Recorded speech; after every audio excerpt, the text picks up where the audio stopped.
E está começando mais um episódio do seu programa que traz tudo para você saber o que acontece no mundo do franchising. Franquia Sem Segredo com os nossos amigos Luiz, diretamente dos nossos estúdios, e diretamente da Austrália, o nosso correspondente internacional, Marcos Riso, que agora está sem horário de verão, acordando mais cedo, né, Luiz? Tá ficando mais fácil pra gente. Eu não vou pedir pra ele levantar, mostrar o pijama dele, só que é chato, né, cara? Isso aí no programa é melhor não, né? Deixa quieto. Tudo certo aí, Riso? Tudo tranquilo, bom dia para vocês. Quer dizer, bom dia para mim, já quase boa noite para vocês. É verdade. Bom, o programa hoje tá legal, lembrando você que tem que se inscrever no canal, você que às vezes vê um corte do programa, acompanha e tal, assista o programa, né? O programa por completo, quando você pega ele inteiro, cara, tem muita informação legal. Você vai entrar no YouTube, clicar no sininho lá para ficar recebendo as notificações. Toda segunda-feira, o nosso querido Vitinho agora não falha mais, toda segunda-feira tem programa novo, toda segunda. Né? Faça chuva, faça sol. Faça sol. Também você vai encontrar a gente no TikTok, no Instagram. Siga também o Luiz, siga o Marcos Riso, me siga, enfim. Eu não posto muita coisa de franquia, mas o Riso posta todo dia. Todo dia. No LinkedIn também. No LinkedIn, né? Procura a gente no LinkedIn lá. Muito bem. E o programa hoje tá meio bombástico, hein, Riso? Por favor, preciso te fazer uma pergunta antes de você começar, que eu me lembrei agora. Vamos dar um contexto para quem viu os anteriores, né? A gente teve aqueles carimbos de experiência quase morte para Dunkin' Donuts, né? E depois para o tal do Café Donuts, que teve várias passagens. E você ficou de fazer uma lição de casa, investigação, né? Dá uma olhada aí, porque a Dunkin' Donuts partiu lá dos Estados Unidos, de Boston, foi chegando em São Paulo, em Santo Amaro, foi indo, e virou Café Donuts, e hoje está aí em Piracicaba. Conta pra gente o que você descobriu. Cara, passei lá, fui lá. E no endereço que tá a sede. Fui no endereço, e era um prédio fechado. Não vi movimento, não vi fachada, simplesmente um prédio comercial, uma casa, 2 andares. Porta fechada, janela fechada. Janela fechada, porta fechada. Ou o pessoal tá de férias, ou o pessoal tá de recesso de Páscoa, ou tá um home office também, né, que nesse momento acontece. Home office é uma coisa comum. É comum, home office. Ou não sei, Riso, qual a sua sugestão? Eu acho que tá todo mundo fazendo consultoria de campo. Todo mundo fazendo consultoria de campo também, pode ser? Eu gosto que o Ricardo, o navio está afundando, ele sempre joga uma boia para todo mundo, né? Eu acho maravilhoso isso. Eu não sei o que eu posso te dizer. Eu estou cada vez mais impressionado com essa quantidade enorme de franquias que são lançadas e elas desaparecem misteriosamente. A gente não consegue entender.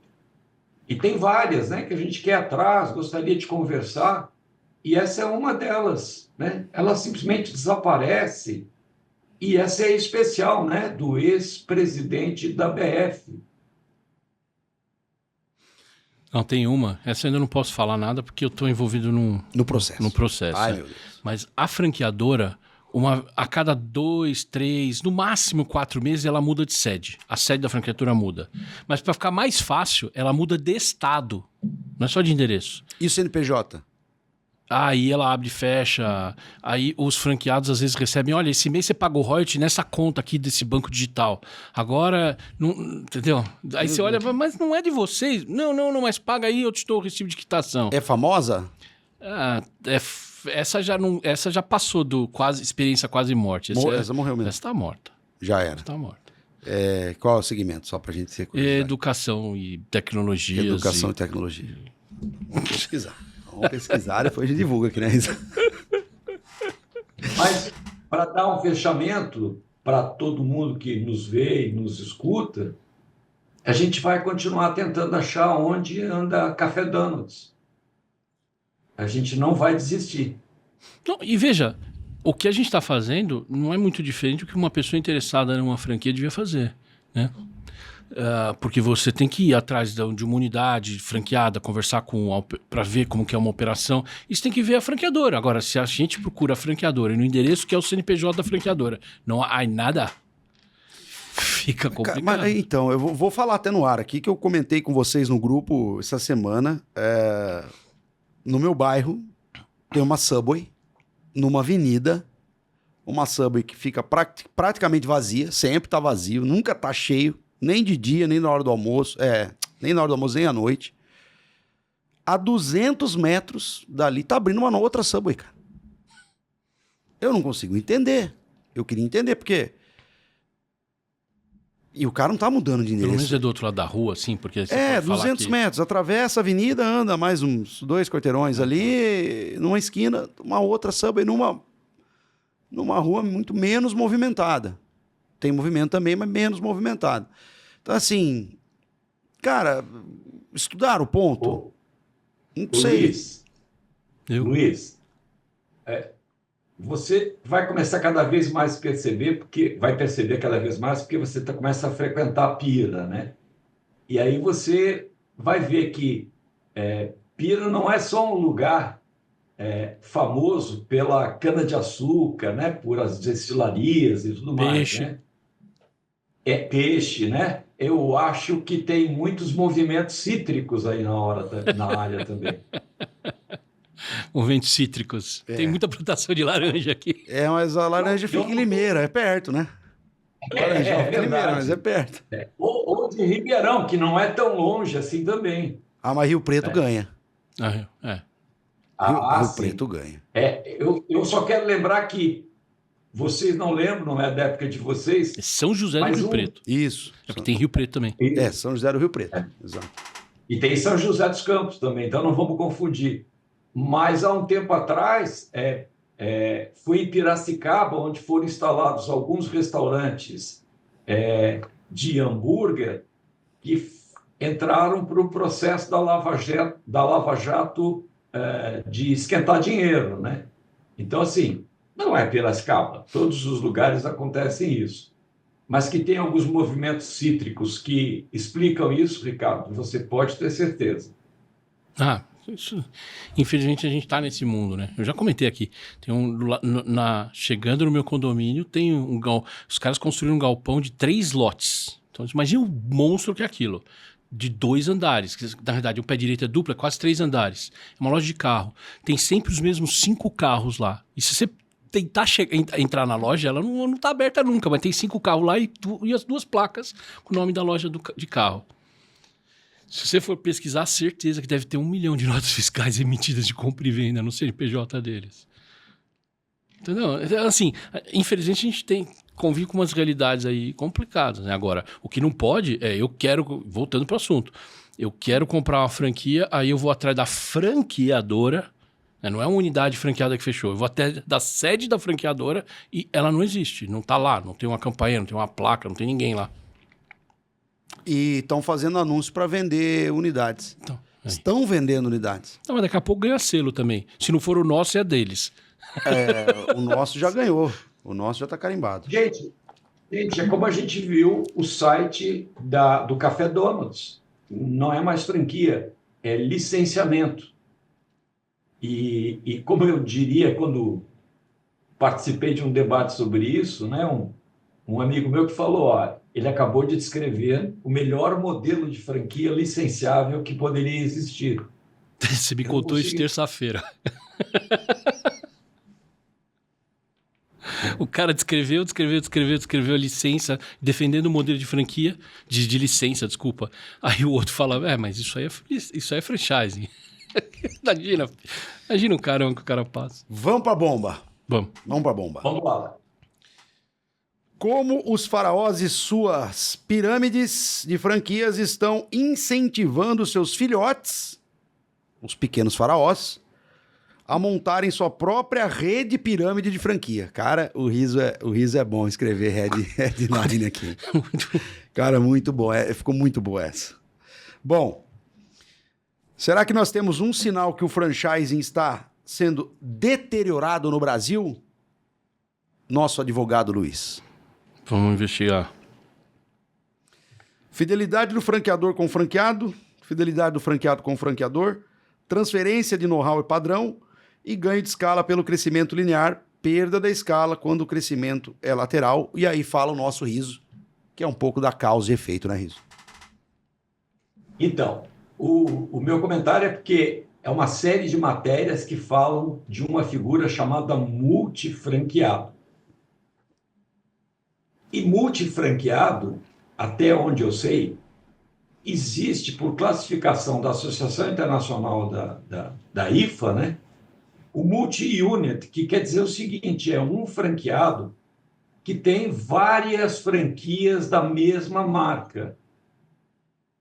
E aí o que acontece? Acontece um negócio meio estranho, né? No Brasil, é claro que existe nos Estados Unidos franqueados que têm várias marcas, mas não se dá um carimbo para eles, né? No Brasil, a ABF criou uma categoria que mistura, que dá a caracterização de um franqueado com várias unidades da mesma marca, como tem, por exemplo, o McDonald's, os franqueados têm mais de uma unidade. Ou como a gente viu o Pivete, da First Class, ele falou, a média, os meus franqueados têm 5 unidades. E isso sempre foi visto como dizer assim, o meu negócio é tão bom que o meu franqueado quer mais uma. E meu franqueado está há tanto tempo comigo que ele quer aumentar a operação. O meu franqueado está há tanto tempo comigo que ele já conhece tanto o negócio que ele consegue coordenar, gerenciar, cuidar de 2, 3, 4 unidades numa mesma área. Ele consegue dominar o mercado. E eu quero que ele faça assim, porque aí ele ganha escala. Mas a BF criou uma figura que justifica o franqueador que tem dezenas de marcas, que é vender mais coisa para a mesma pessoa. Que pessoa seria o franqueado? E o pessoal embarca nessa, né? Eu gosto sempre de lembrar que o último diretor que era de microfranquias, que também defendia multifranqueado, que teve num congresso nos Estados Unidos, ele logo virou o quê? Ele virou franqueador. Logo eu vi ele numa pequena feira vendendo franquias de uma outra operação que não tinha nada com os vários negócios dele. Eu, no passado, também vi vários franqueados que tinham vários negócios e falavam, eu tenho que diversificar. E todos eles quebraram. Deixa com você aí. Não, só para colaborar com isso, né, até essas chamadas aqui, esses 4 pontos aqui que o Riso colocou, ganho de escala pelo crescimento linear e perda de escala quando o crescimento é lateral. Na realidade, assim, eu já, vamos dizer assim, cruzei com pessoas que tinham esse viés de querer montar tanto pelo viés do multi-unit quanto do multi-franqueado muitos negócios diferentes. Para os dois lados, os dois usam um argumento igual, que é eu ganho eficiência em tese administrativa do meu negócio. Só que para o lado de cá, isso é verdade, porque eu estou focando a eficiência administrativa do meu negócio na mesma rede de uma forma linear. No outro, ele está supostamente fazendo o back-office dele centralizado. E a visão que todas as pessoas que eu conversei que têm este modelo a visão é, eu vou centralizar todo o meu custo operacional numa operação só, e aí as operações de ponta, que são os negócios de fato operacionais, esses, aí você tem o custo local. Só que essa é uma visão parece cega, porque numa planilha de Excel fica bonito, mas na prática, no dia a dia, falta o cara lá na ponta, né? A não ser que você tenha um gerentão lá na ponta de cada unidade trabalhando, mas aí é outro custo. Então, na prática, o que você tem é você está administrando um monte de negócio que um não tem pai nem mãe, né? Parece que isso. Que muda, no caso, se é a mesma marca, né? Porque daí a gente tá falando do mesmo produto, do mesmo modelo de negócio, que é o caso do First Class, que o cara, pô, ele tem 5 lojas. Por quê? Porque ele já domina bem uma, já foi pra segunda.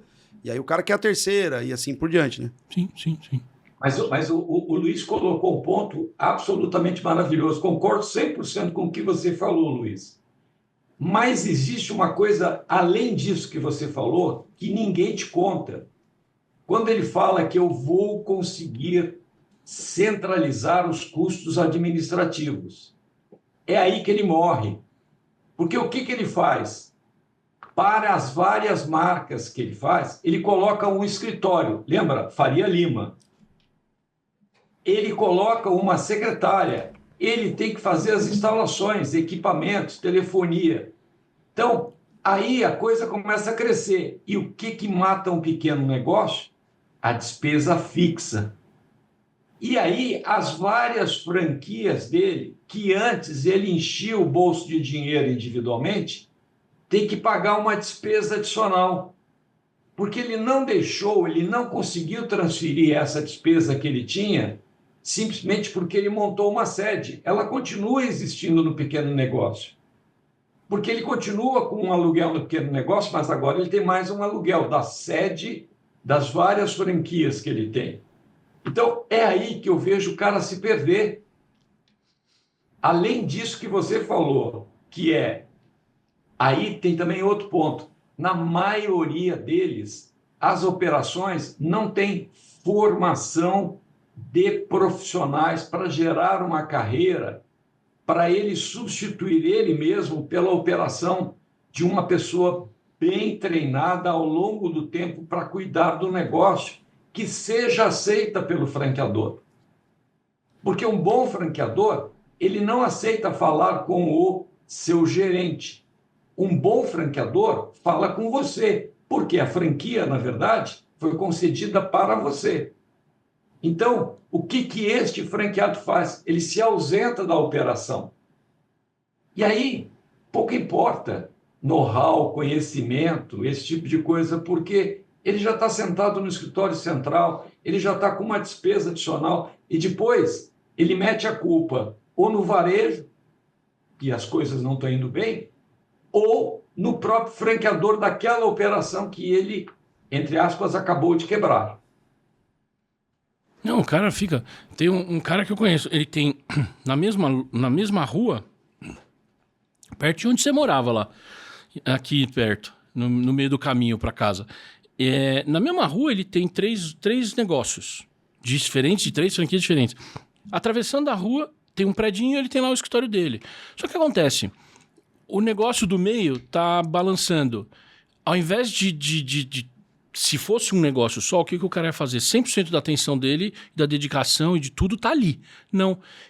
Ele demora, eu acho que fica uma operação, por mais que pareça mais eficiente, mas fica uma operação mais gigante para operar um negócio menor. E aí o que acontece? As decisões ficam mais devagar. E ao ficar mais devagar, por exemplo, o cara tira dinheiro daqui e põe aqui. Um negócio banca o outro negócio. É os chamados vasos comunicantes, só para te ajudar. É isso aí.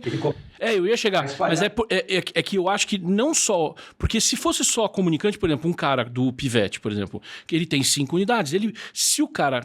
Ele pode tirar dinheiro, não haveria problema nisso, mas são negócios distintos, que você tá... Se o negócio é igual, você sabe a rentabilidade daqui, você sabe que deu algum problema aqui, mas agora quando os negócios são diferentes, você começa a perder a mão nas avaliações dos índices e dos índices operacionais de cada negócio.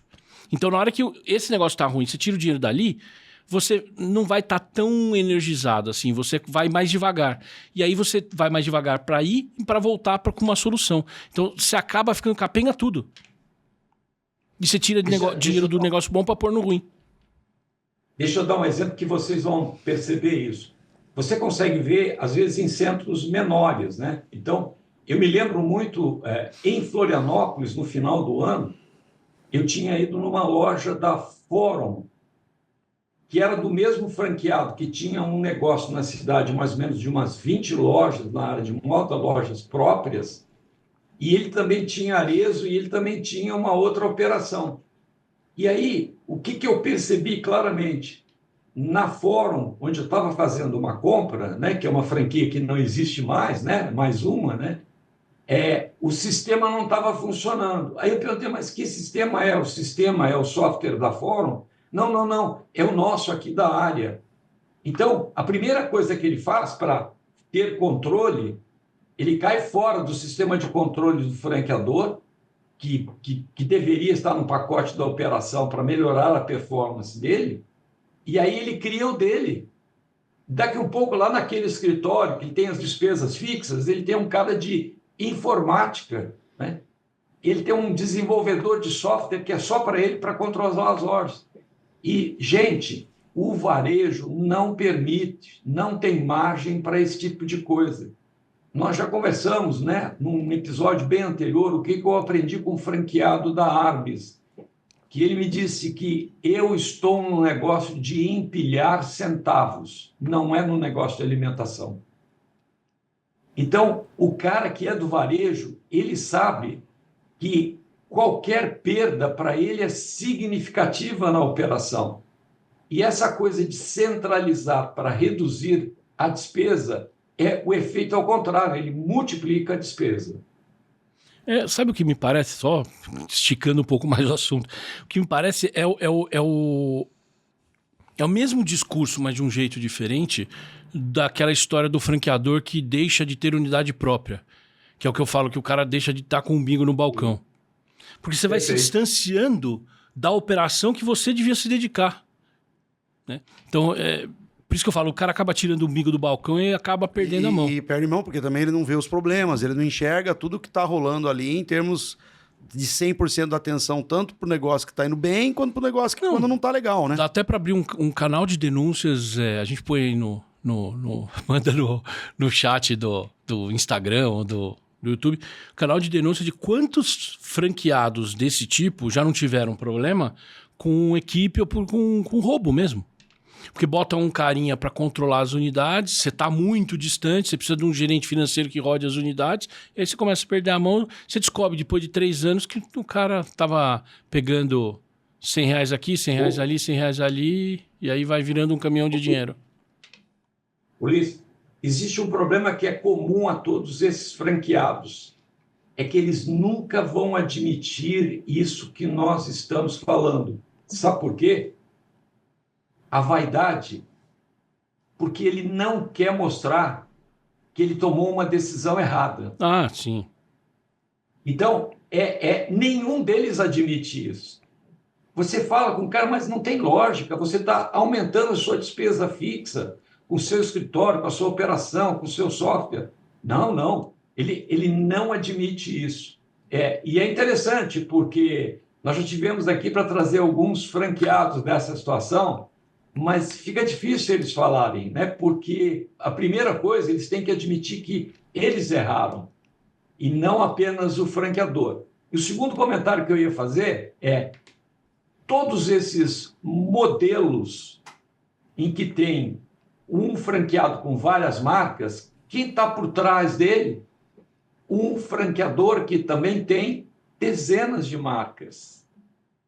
Por isso que eu digo, é o faraó ensinando o pequeno faraó a montar a sua pirâmide de franquias.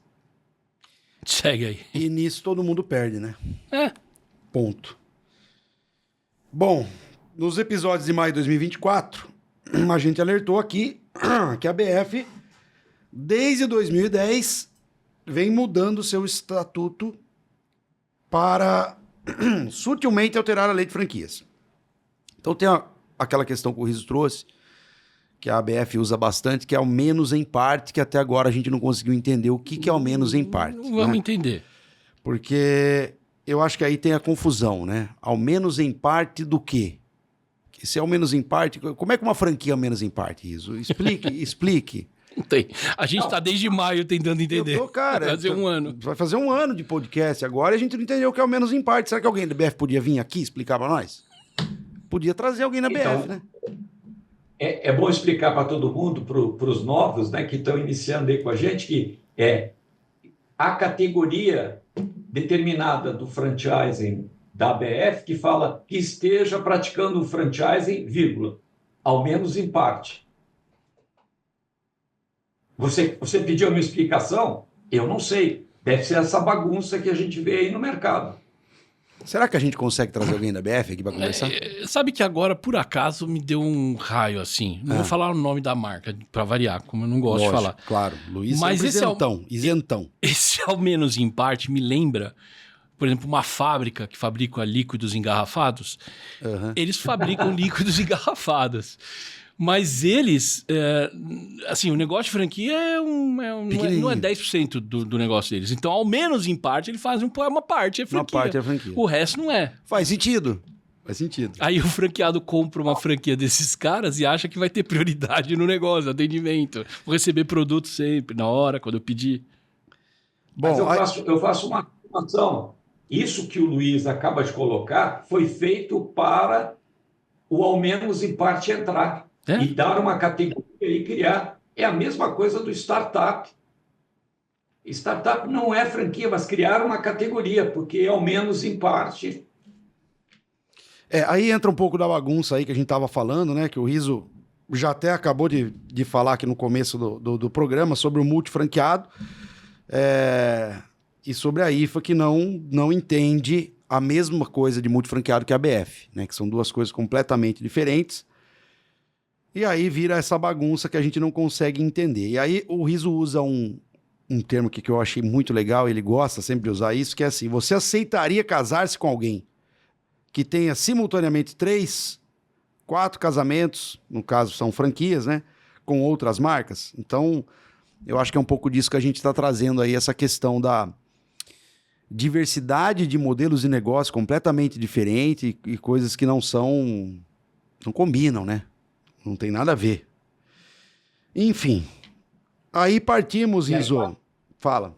Vale só um alerta, Ricardo, que se você aceita ter esse tipo de operação, é porque você está interessado também em ter várias marcas. E aí você se associa com alguém que tem várias marcas. E aí não reclame, porque o que ele quer de você é entubar produto dele, não a operação.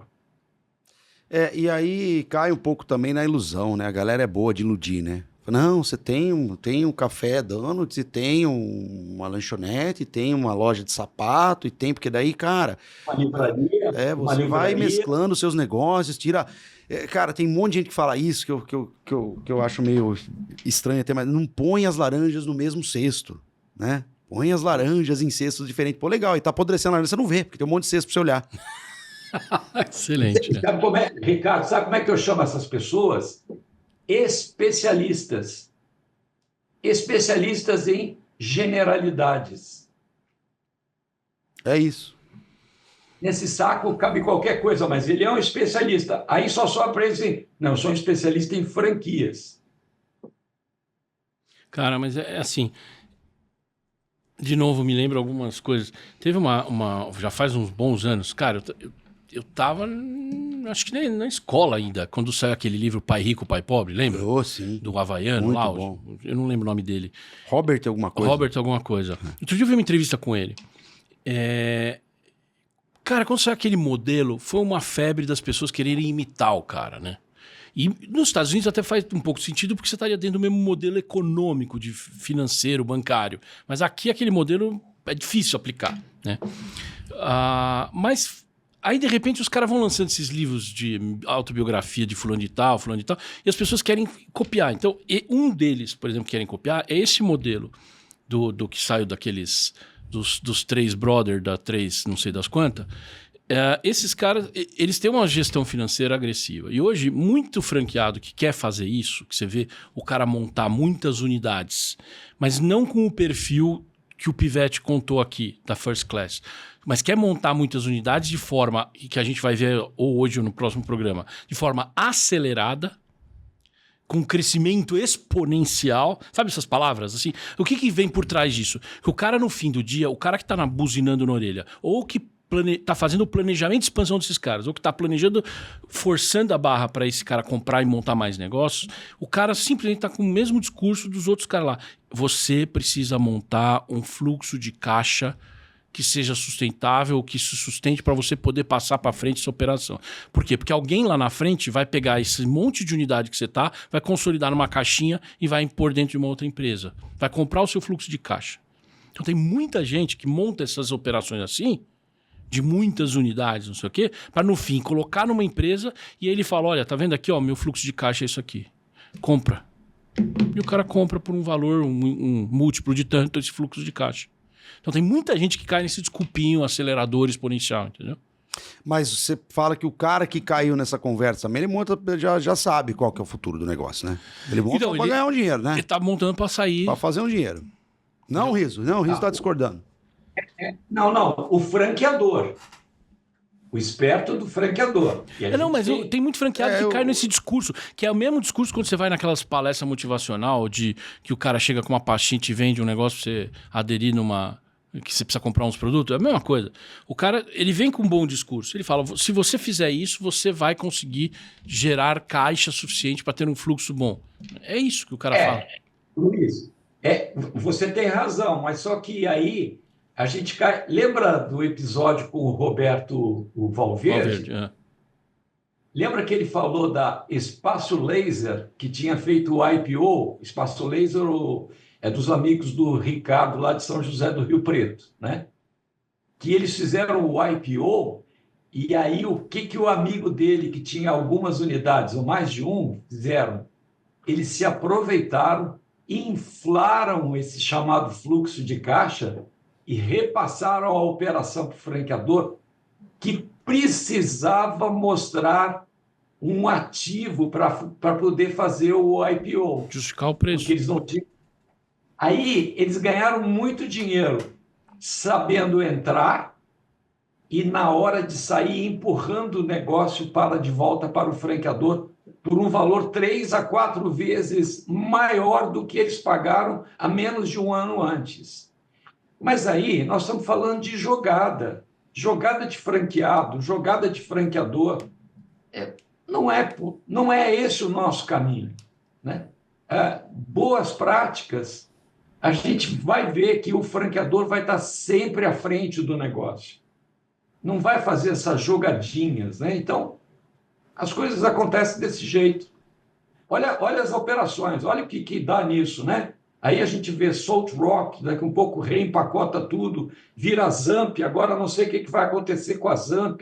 Aí entra Domino's, sai Domino's, entra Subway, sai Subway. Aí eu fico pensando, e os franqueados, os pequenininhos, que investiram ao longo dos últimos anos na Subway, acreditando no negócio da vida deles?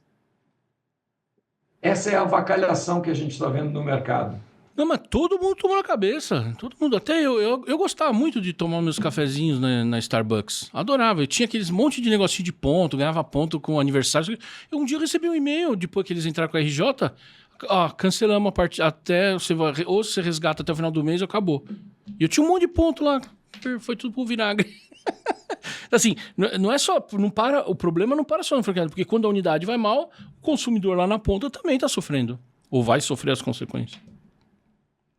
Mas eu até vou falar, até nesse caso da Starbucks, eu até achei legal, te avisaram antes, né? Que tem aquelas franquias que vêm lá de Joinville, dos 300 e não sei o quê, daquela de cosméticos, que foi montada a partir de uma cidade no interior de São Paulo, que a gente ainda vai falar dela, né? Que em menos de um ano vendeu 400 franquias, que era de beleza, e, na verdade, as pessoas iam na cidade, compravam os pacotes para fazer o tratamento de beleza, às vezes por meses, e daqui a um pouco eles chegavam lá, não é que não era mais entregue um pacote, a operação de franquia tinha sumido, tinha fechado, e o cara tinha se mandado com o dinheiro, porque vendeu para muita gente. E está recheado, nós vamos ver, é só ir no Reclame Aqui, que você vê várias dessas franquias, que elas somem com dinheiro, elas fecham a operação quando o cara vê que o negócio não vai acontecer. Aí é um ponto meu, pessoal, né? Eu trabalho muito no mercado de startup também. E esse é uma palavrinha que está na boca de 11 a cada 10 startupeiros, que é escala, crescimento em escala, crescimento exponencial. Cara, quando eu ouço isso, eu já me dá arrepio, eu falo, para. Porque, para mim, né, Óbvio que eu vou falar, mas vai ter pelo menos uns 42 guru, mais uns 400 coach e não sei quantos startupeiros vão falar, não, você está errado. Eu estou errado. Mas assim, o rio de dinheiro que se investe em startup e o que se torra de dinheiro para tentar esse crescimento exponencial, ao invés de tentar um crescimento sustentável, é bem diferente. E esse modelo de crescimento exponencial, vamos abrir 1 bilhão de... É aquela história, você chega com um franqueador, quero abrir 50 unidades no ano, já está errado. Você não vai dar conta de abrir, treinar, inaugurar, supervisionar. Você não consegue. Ah, mas eu tenho uma equipe gigantesca. Então, se você tem uma equipe gigantesca, o teu custo é desse tamanho. Se o teu custo é desse tamanho, você, franqueadora, está errada. Entendeu? A conta em algum ponto tá errada. Então, você quer crescer? Você pega as franquias que têm um crescimento sustentável ao longo dos anos, eles vão. Agora, esse negócio de abrir 100 unidades em um semestre, tá errado. Vira pó. E aí a gente puxa até essas jogadas que não é só até no mundo da franquia, né? Tem um restaurante em São Paulo, famoso, um restaurante que até do Masterchef aí, nomeado e tal. Cara, de repente, em 2 meses, ela abriu, 2 meses, pum, segundo, em 4 meses, pum, o terceiro, daqui a pouco vai abrir mais um, e daqui a pouco mais um, daqui a pouco tá na mão de um grupo aonde a gente sabe o futuro que vai dar esses restaurantes que não tá mais na mão da chefe que cuidava, né? Enfim, não é fácil. Mas aqui, pela integridade do franchising, toca o barco aí, porque é tão doido. Olha como é que a gente sai voando. Mas pela integridade do franchising, por favor, toca o barco. Eu senti uma cutucada na associação à integridade franchise, hein? Não. Eu estou preocupado com a integridade do mercado, realmente. Bom, falamos muito sobre isso, Riso. Não vou falar aqui das 357 franquias novas lançadas no ano. Isso aí a gente falou muito, mas eu vou falar agora dessa matéria aqui da ABF, que é a presença de multifranqueados que atinge 87% da rede. A gente estava falando desde o começo desse programa aqui sobre multifranqueados e sobre o como essas redes influenciam eles influenciam, isso me subiu a palavra, Luiz, forçam, não forçam, mas eles instigam o franqueado a abrir várias unidades, né? E isso para a BF não é ruim. Pelo que a gente está vendo aqui, a BF acha bom. Cara, tudo que a gente está falando que a gente não aconselha, a Associação Brasileira de Franquia aconselha. E ela diz que a presença de multifranqueados atinge 87% das redes. Essa matéria é de 29 de outubro do ano passado. Então não é uma matéria antiga, não é antiga, é uma matéria que até é recente, né? Então a metodologia. A pesquisa de multifranqueados da BF 2024 foi realizada junto com a pesquisa trimestral de desempenho do franchise referente ao segundo trimestre. O levantamento envolveu 399 entrevistas realizadas entre 3 de julho e 8 de agosto, representando 30% do total de operações e 39% do faturamento do setor. Riso. Pergunta. Você tem uma amostra de 399 entrevistas. Eu não sei se são franqueadores, mas vamos supor que sejam franqueadores. Para um mercado que a própria BF começa a admitir agora, de mais de 3 mil franqueadores, incluindo aqueles que quase em parte, né? Aí eu pergunto, a manchete fala que 87% dos franqueadores têm franqueados multifranqueados. Não bate.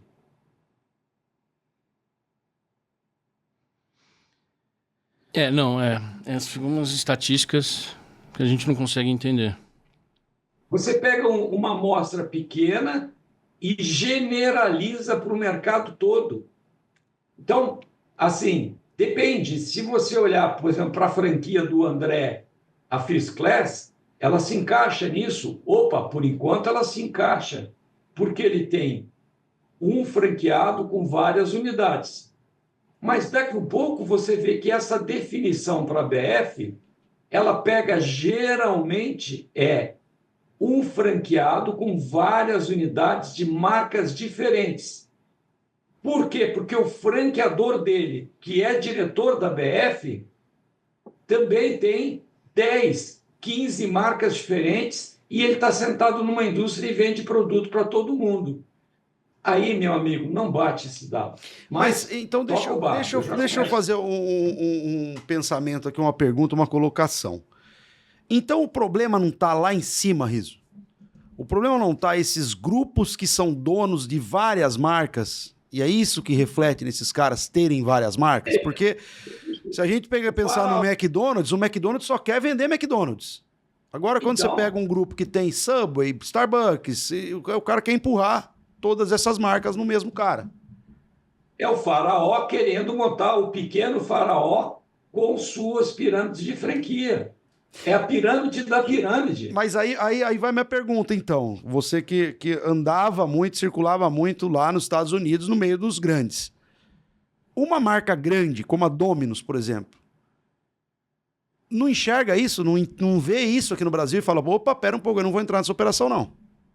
Quero um cara... Não, porque a Domino's no Brasil é igual mulher de bandido. Ela já apanhou tanto, ela já passou de um, que passou para outro, que passou para outro, que passou para outro. E a franqueadora, lá de cima? Não, explica para mim. Você acabou de fazer uma investigação de um determinado imóvel para achar determinado franqueador, que originalmente era... Dunkin' Donuts. Sumiu, desapareceu. Agora ela reaparece por um outro grupo econômico lá em Brasília, que você não sabe o que está acontecendo.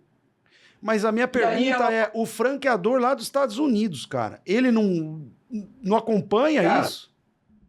O Rosenberg, que eu contei a história para vocês, já morreu. Ela lá já foi adquirida por um outro grupo econômico, também já passou por 3, 4 mãos. Ah, lá também acontece a mesma coisa? Lá também, é a mesma festa. Aí o cara, ele não quer saber. Os instrumentos de medição foi esse que o Luiz acabou de falar. É a escalabilidade, é a acessibilidade, é exponencial. Essa loucura é ESG, é essa balela toda que é feita para enganar trouxa. Muito bem.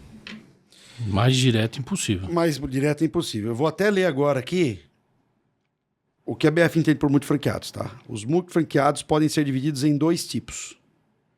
Multimarca, empreendedores que possuem operações de redes distintas, e monomarca, aqueles com operações de uma marca só. Então, considerando esses dados aplicados ao total do mercado de franquias, reportado no segundo trimestre desse ano, a entidade estima que existam cerca de 2.828 redes com multifranqueados, sendo 1.725 delas com multifranqueados multimarcas e 1.103 com multifranqueados monomarcas. Então, assim, a gente tem mais multifranqueados com várias marcas do que multifranqueados de apenas uma marca. Isso é um dado interessante, se essa pesquisa bate. Isso. Então, mas essa pesquisa, de novo, ela foi feita em cima daquela amostra, né? Daquela amostra, umas 400 entrevistas. Isso. Mas ela é projetada para quantos? Para 2.828 franqueadores. Uhum. Então, eu tenho um universo interno, que são os associados. Supostamente, eu falo com 399 deles, de um total de 1.200. É uma boa amostra? É uma amostra perfeita.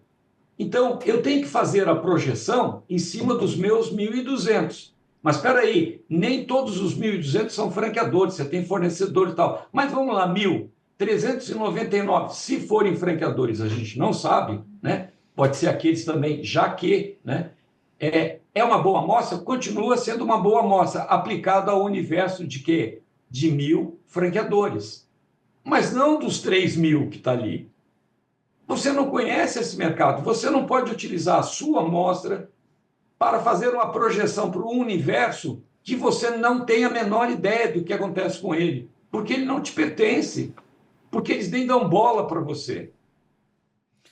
Para Tom Moreira Leite, o presidente da BF, ser multifranqueado, seja multiunidade de uma mesma rede ou uma multimarca, é vantajoso. Falando o contrário do que a gente acabou de falar aqui.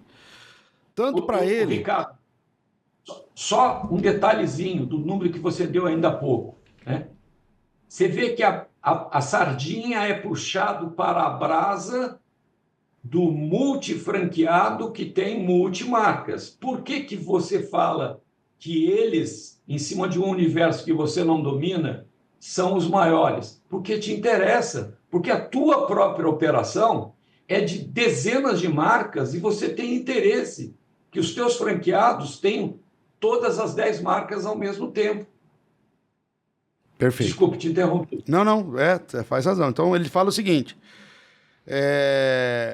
para o franqueado é o caminho natural que ele também expanda seus negócios, rentabilizando um ativo fundamental. O know-how que ele detém da operação daquela franquia, com mais unidades, ele consegue diluir despesas de supervisão do negócio. Exatamente ao contrário que o Rizzo acabou de falar. Exatamente ao contrário. Além de capturar mais valor com menor risco por já dominar o negócio. Agora, se ele tem uma franquia de sapato e ele tem uma franquia de café, como é que ele domina o negócio? Não, se ele tem 10 franquias diferentes. Acabou. Então já não bate com o que ele falou. Então, mas ó... Ele é um especialista em generalidades. Não, mas aqui, ó, o que ele fala... rentabilizando um ativo fundamental, o know-how que ele detém de uma operação daquela franquia. Essa só valida o entendimento, por exemplo, do André Pivetti. Isso. Que é qual é o ativo que ele está dizendo aqui, o know-how que ele detém daquela operação. Está rentabilizando o know-how que eu tenho daquela operação. Não, então, a multimarca não cabe aí. Eu multiplicando aquela operação que eu já conheço. E essa frase faz sentido no monomarca. Monomarca. Né? Agora, ele consegue diluir despesas de supervisão? Não. Isso não, porque, veja, quando o cara tem uma operação, uma individual, ele cuida daquela operação. A partir do momento que ele está com um escritório e ele tem uma operação em outros lugares, e assim, digo de conhecimento de causa, por exemplo, desse mesmo exemplo que ele citou dessa empresa de depilação, eu tinha um cara que tinha operação de Sorocaba até Campinas. Ele fazia esse trecho uma vez por mês para todo. Olha o espaço, o território que ele tinha, acho que eram 10 ou 15 unidades, para cuidar disso. Assim, você não diminui custo com isso. Você não diminui. Porque você tem um custo de ficar gestando disso tudo. Aí você tem... Você talvez poderia, se você tem da mesma operação, você consegue pegar um folguista dessa unidade e pôr nessa unidade. Nesse tipo de custo, mas é muito pequeno perto o custo maior que você tem de, vamos pôr, imobilizar o custo de você supervisionar um monte de unidades diferentes. E aí você vem, além de capturar mais valor com menor risco. Essa parte eu não entendi. É frase de efeito de livro de autoajuda. Capturar mais valor com menos risco por já dominar o negócio. Só funciona essa frase toda se nós estivermos falando de monomarca. Monomarca. Porque eu não capturo mais valor dominando o negócio de muitas unidades diferentes. Então, deixa eu fazer um comentário, Luiz, porque mata essa questão da pergunta do Ricardo, né? Estava eu no Conta Corrente, na Globo News, há algum tempinho atrás, quando se fez uma matéria sobre o avanço dos multifranqueados. Eu falei, ai, meu Deus do céu, né?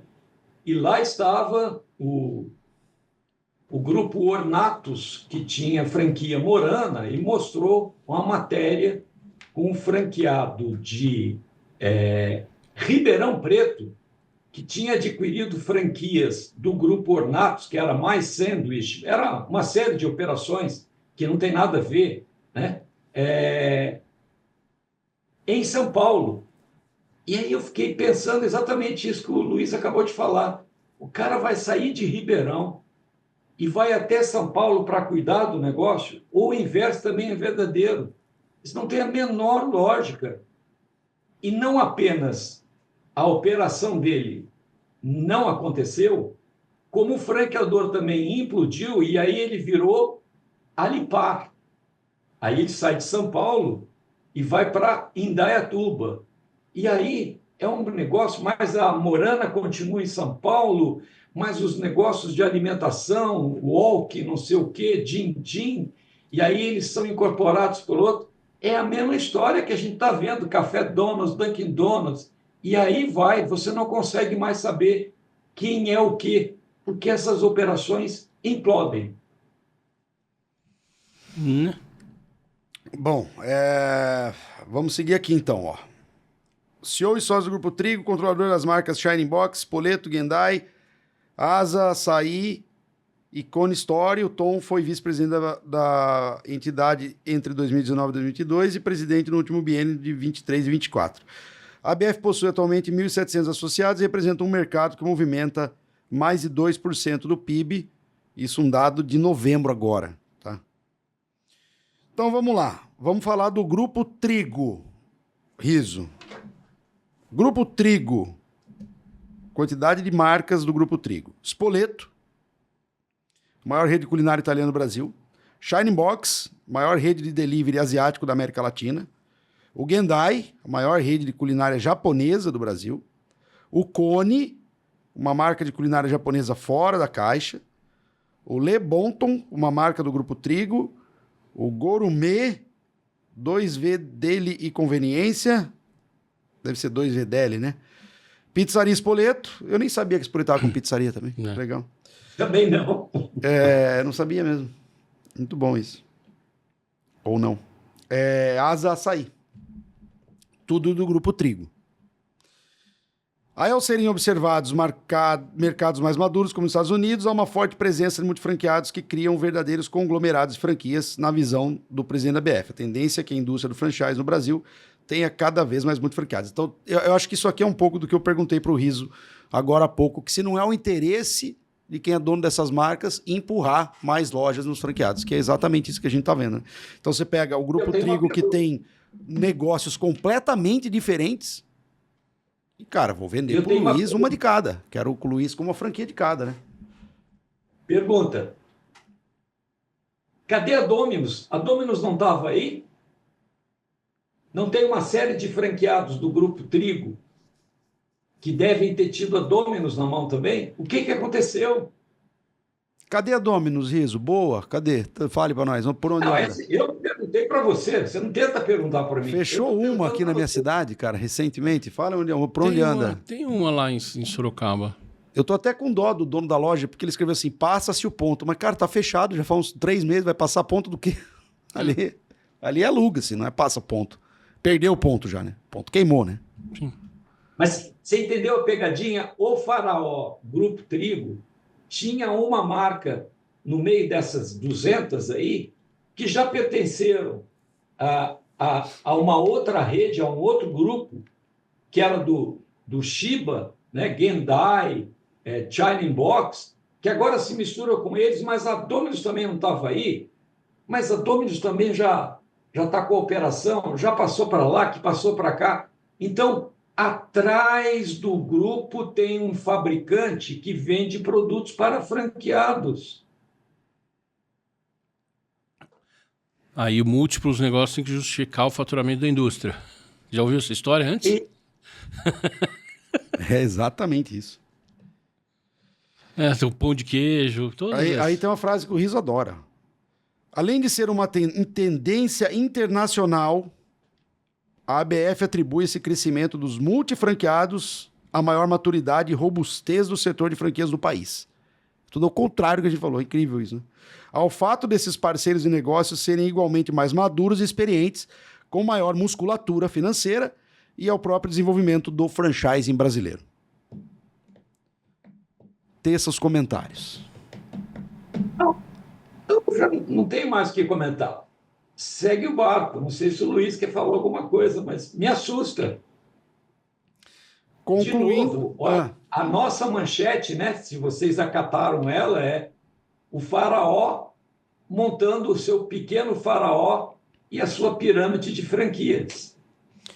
Para concluir a matéria, o presidente da BF observa que o aumento de multifranqueados indica a capacidade do setor de franquias de atrair empreendedores mais experientes e capacitados, algo que contribui para o desenvolvimento, sustentabilidade e inovação do franchise. Quero comentar. Vai. Manda. O franchise não é para pessoas que não têm experiência em negócios, que através da transferência de know-how, da experiência do franqueador para o franqueado, ele aprende a tocar aquele negócio? Então, empreendedores experientes... que tem experiência de... Vai cair na mão do Luiz com startup. Então, mas esse empreendedor experiente, só se estiver falando, mas de pessoas que já têm bagagem na vida. Mas aí, se for empreendedor experiente no mesmo segmento, aí cai por terra como que você justifica aquela cláusula que todo contrato tem de 2 páginas de não concorrência e confidencialidade, sigilo. Como você põe de pé essa cláusula? Se eu estou te trazendo para o negócio e você já tem experiência dobrada em cima do meu próprio negócio... Eu não preciso de franquia. Vou abrir meu próprio negócio? Ou, aliás, você vai entrar nesse negócio para continuar no negócio depois.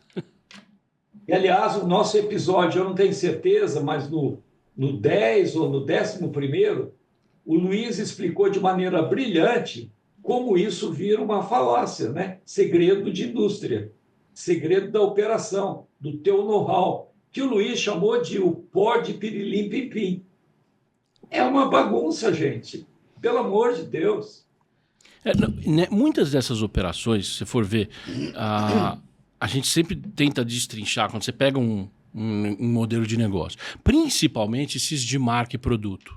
Principalmente. Esses são os que sofrem mais que é mais difícil para eles o argumento de ok, se você senta na frente do franqueador e fala, legal, aqui tem uma cláusula dizendo que se eu acabar meu relacionamento com você, eu não posso mais operar no mercado por uns 5 anos, 10 anos. Essas cláusulas variam bastante.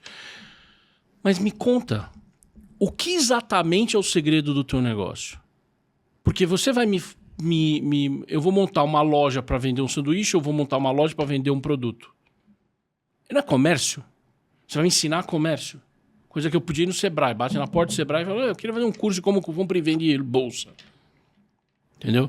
Então, assim, às vezes os caras perdem muito tempo por cima de um contrato e de cláusulas de não concorrência, mas no fim não fica e não está mais passando desapercebido da justiça isso. Tenho visto muita decisão judicial que, quando dá esse embate entre franqueador e franqueado, porque o cara rescindiu o contrato de franquia e seguiu carreira solo, continuando a atuar no mesmo mercado, a franqueadora vai lá e tenta fechar. Ou vai lá e processa o cara. Aí o cara fala, mas peraí, eu tô fazendo o quê? O único segredo do negócio era o seu produto. Que eu não vendo mais. Acabou. Porque era o seu produto que tem uma tecnologia, ou tem uma marca, receita, né? uma marca, alguma coisa. Eu não vendo mais. Agora, você vai dizer pra mim que eu não posso continuar operando com compra e venda? Eu sou do comércio e não posso mais trabalhar no comércio. Exatamente. Mas é porque você não vendia esse meu produto antes, e aí você... Cara, o teu produto é no mercado tem outros concorrentes. Entendeu? Então, tem esse tipo de cláusula, os juízes, eu tenho visto os juízes olhar com mais atenção. E nessa discussão, falar o que de fato é o segredo. Porque, veja, em contraponto, nós temos lá no artigo 170 da Constituição, fala livre concorrência. Nós temos garantia de livre concorrência na Constituição. E não é o contrário. Não é assim, eu tenho a proteção... É um princípio constitucional. Então, eu tenho que ir atrás da livre concorrência. Qual é a livre concorrência? Você me deu o quê de segredo para eu vender? Isso eu não vou usar. Perfeito. Era o software. Era o... Por exemplo, vamos para aquele... um que a gente trabalhou aqui em alguns episódios. Esse comércio de convencional. Deixa eu te dar um argumento. Eu ia te perguntar exatamente isso. Se você fosse o advogado que está defendendo essa empresa, você...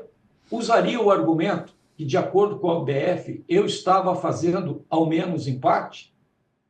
Então, esse ao menos em parte é que bagunça o coreto, né? Não dá. Porque, veja, de novo, aquela que eu ia falar agora, aqueles comércios de container lá, que está na moda agora. O que de fato, a gente trabalhou, inclusive quando a gente falou no episódio, 1 ou 2 episódios, a gente falou disso. O que de fato está ali? Pode ver que a maioria dessas franqueadoras são empresas de tecnologia. Além de franqueadora. Que é o aplicativo que é o aplicativo. Paga esse é o know-how do cara. Porque pôr um freezer com refrigerante de cerveja para vender é know-how agora? Não.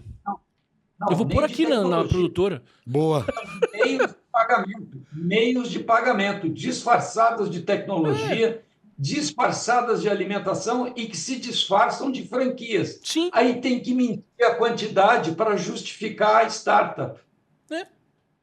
Eu vou pôr uma cervejeira aqui na produtora, na Lisê, e, cara, cada um que entrar aqui pegar uma cerveja, quase falei a marca, mas é aquela cerveja que eu gosto muito, verde, sei. que não é a outra.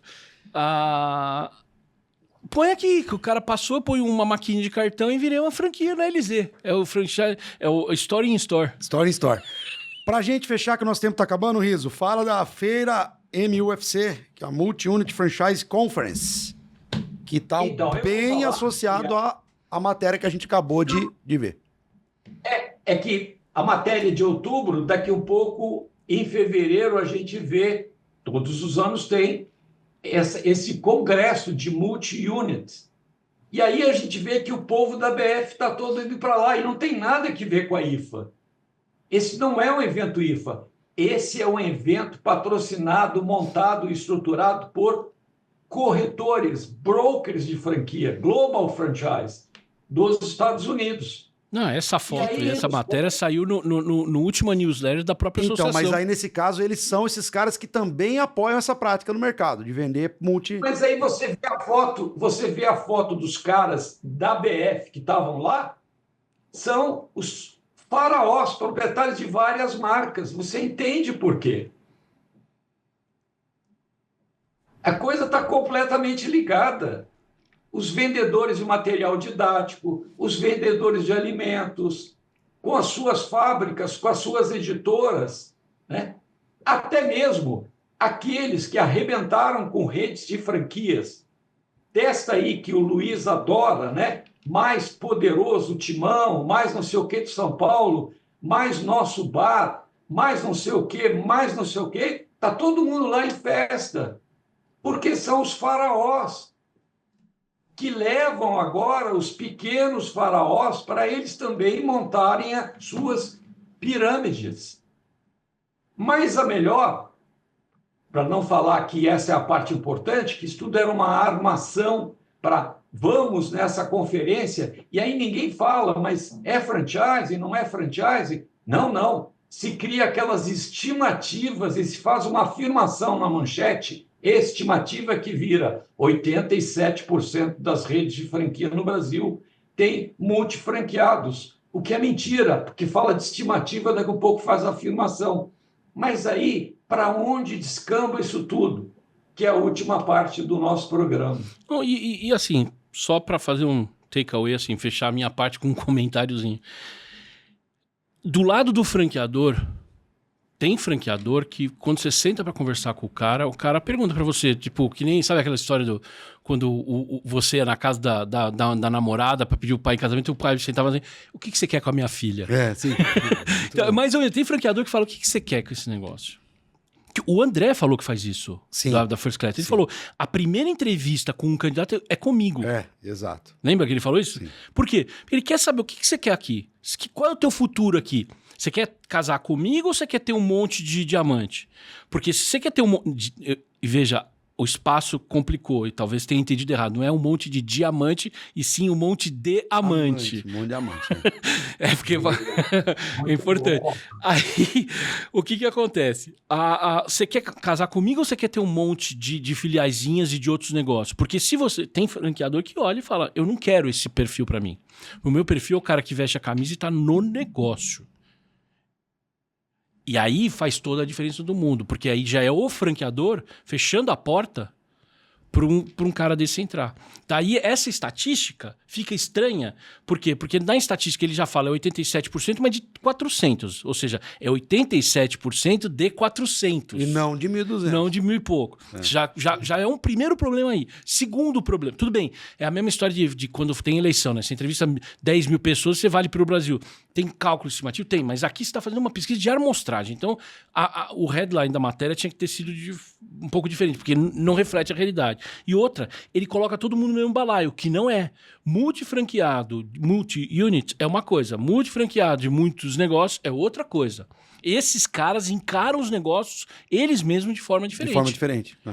Então, eu tenho muitas unidades no mesmo negócio. Por exemplo, uma rede que eu já atendi um monte de franqueados, mas com consultoria de outras coisas. É do Boticário. O Boticário tem franqueados que O cara veste a camisa. Então o cara tem 1, 2, 3, um monte de unidades, Boticário. Por quê? Porque senão você começa a divergir, você perde foco. Você perde foco. Ricardo, Fala. eu só quero fazer uma fofoca. Chega aqui perto, Ricardo.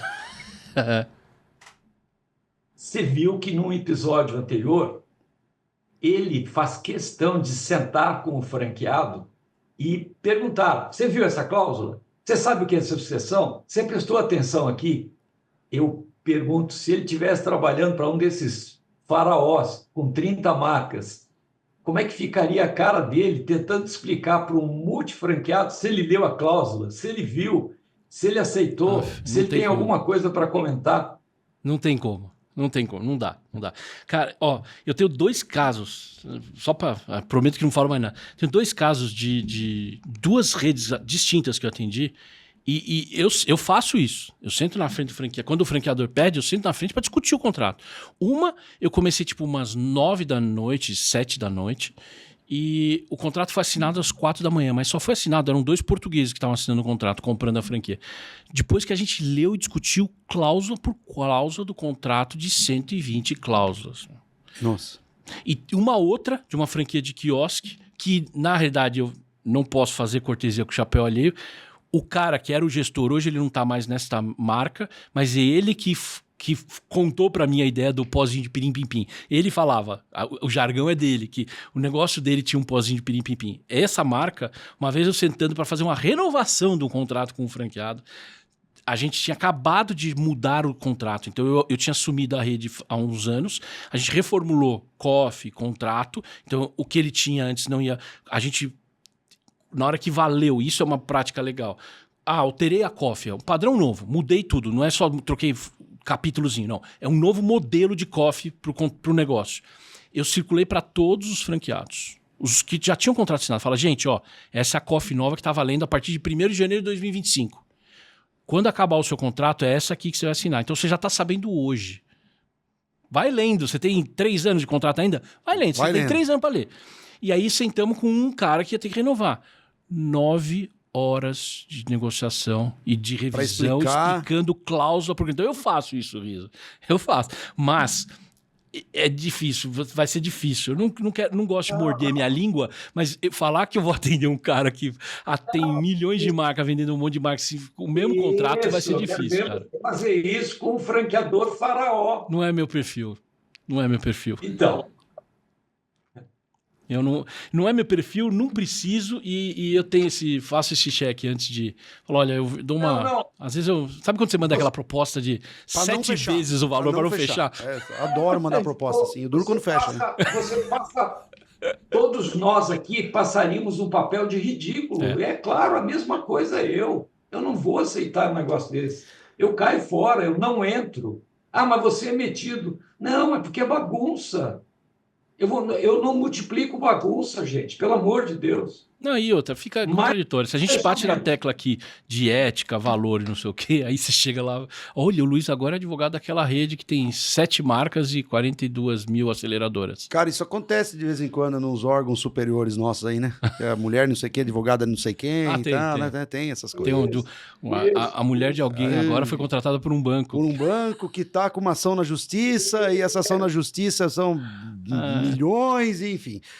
Vamos encerrar por aqui, Riso, estouramos nosso tempo, acho que foi bom o papo, explicamos bastante sobre essa questão do multifranqueado, de como a associação enxerga o multifranqueado, que eu acho que é importante, uma visão completamente diferente da nossa. Estamos falando aqui com 2 especialistas, Luiz e o Riso, e você que você franqueado, procura outra marca, já tem a sua franquia, está indo bem com a sua franquia, e às vezes está sendo empurrado por essa maior aí, para a franqueadora, para você adquirir uma outra marca, cara, pensa melhor, que eu acho que não é por aí.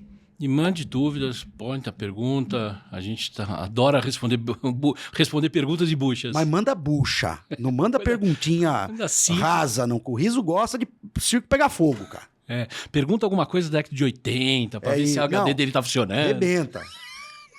Até o próximo Franquia Sem Segredo. Tchau pra vocês. Valeu. Tchau.